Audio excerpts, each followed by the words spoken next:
le plaisir d'avoir Marinette Barrault pour ce podcast Peu diffusion Photo Genève. Tu es l'une des sélectionnées en fait pour l'espace libre pour le festival 2024. Donc on pourra voir tes travaux le dernier week-end d'avril pendant le festival, te rencontrer aussi. Est-ce que tu peux nous en dire un peu plus sur le travail que tu as présenté et que tu vas exposer en fait cette année? Ok, déjà je te remercie, puis je vous remercie de m'avoir choisi. Qu'est-ce que je vais présenter? Je vais présenter mon premier voyage à Tchernobyl. J'en ai fait plusieurs, ça fait partie de mon premier. C'est une série de photos qui me tenait à cœur. Euh, j'ai choisi la première fois d'aller là-bas pour des raisons un peu différentes des suivantes. La première, elle était déjà, je savais pas à quoi m'attendre. J'y allais un peu pour faire de l'urbex parce que je trouvais que c'était euh, passionnant, un peu Mm. d'adrénaline et tout. Ça s'est avéré, c'est vrai.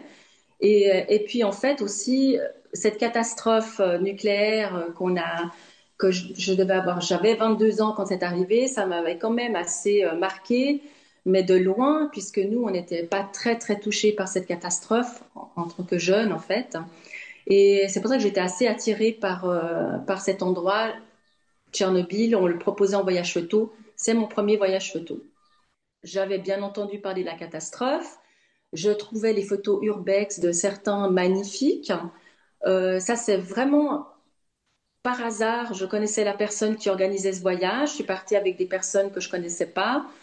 C'était très bien organisé. On a fait le circuit, enfin assez, c'était bien. Après, à la fin de ce voyage, déjà on prend conscience de ce qui s'est vraiment passé. On prend conscience de ça. On se retrouve un peu euh, complètement ailleurs, dans le silence, dans ce truc mystérieux, ces choses interdites. Donc c'est assez, c'est c'est C'est ce un qui peu m'a excitant comme ça ou... super excitant, Mm. mais c'était quand même en groupe. Je suis un peu partie sur ma faim, mais avec des belles photos.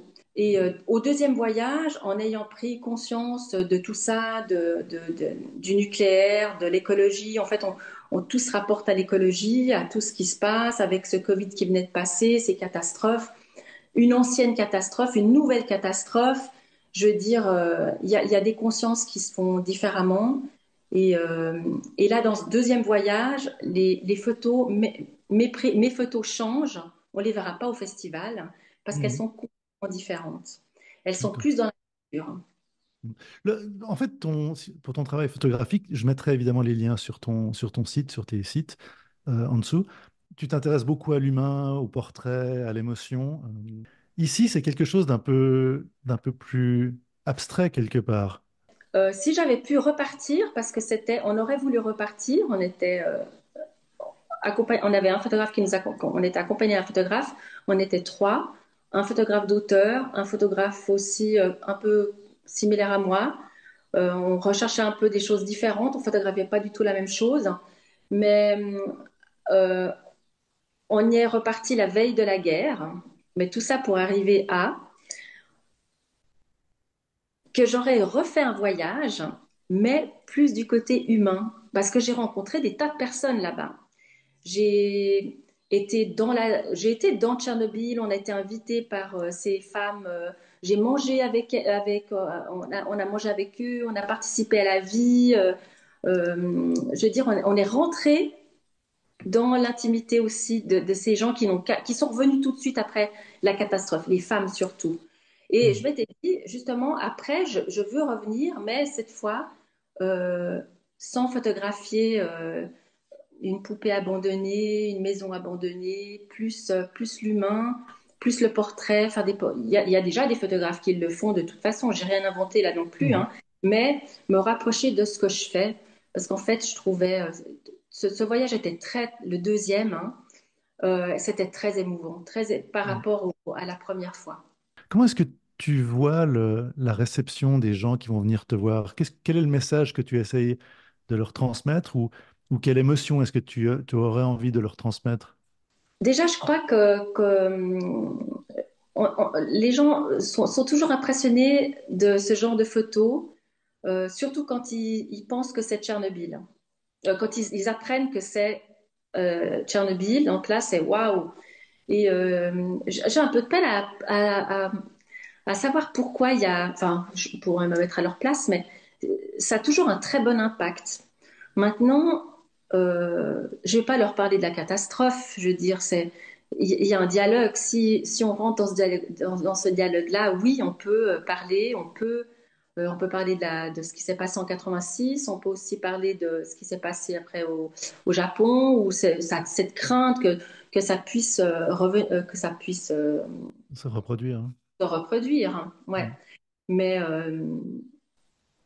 moi, je vais être assez spectatrice de voir ce que les gens pensent de ces photos. Mm. Euh, J'avais fait un test dans une expo photo en 2000, fin 2019. Donc, c'était juste avant de partir en Ukraine, juste avant la guerre aussi. J'avais fait une grande expo avec de peinture et j'avais peint par rapport à des photos. Et là, j'avais exposé mes tableaux et les photos de Tchernobyl. Et des gens ont cru que c'était des peintures. Bon, bah, c'est génial. Mais ça a eu un très bon impact. Très, très Mm. bien. Oui, c'est intéressant ce que tu dis parce que je pense que c'est aussi un des buts de l'espace libre, c'est d'avoir l'occasion d'expérimenter un petit peu avec son public, de voir la réaction et Oui. de peut-être ressentir dans quelle direction aller. Après, ce qui a changé par rapport à ça, ces photos, elles vont être exposées après la catastrophe d'Ukraine, je dirais, tout ce Mm. qui se passe encore aujourd'hui. Donc là, je sais pas. Aujourd'hui, quand on regarde les photos de Tchernobyl, on a aussi l'impression de voir la télé ou cette Ukraine dévastée, hein. Mm. Et ça, j'en suis consciente. Maintenant, j'aimerais juste pas que mes photos soient indécentes. Elles n'ont rien à voir avec la guerre d'aujourd'hui. Elles ont été prises à Tchernobyl par rapport à la catastrophe nucléaire, pas par rapport à cette guerre, hein. Quand on est rentré d'Ukraine, j'ai pas regardé mes photos avant 4-5 mois. On a tous fait pareil, hein, même 6 mois. On n'arrivait pas à les regarder.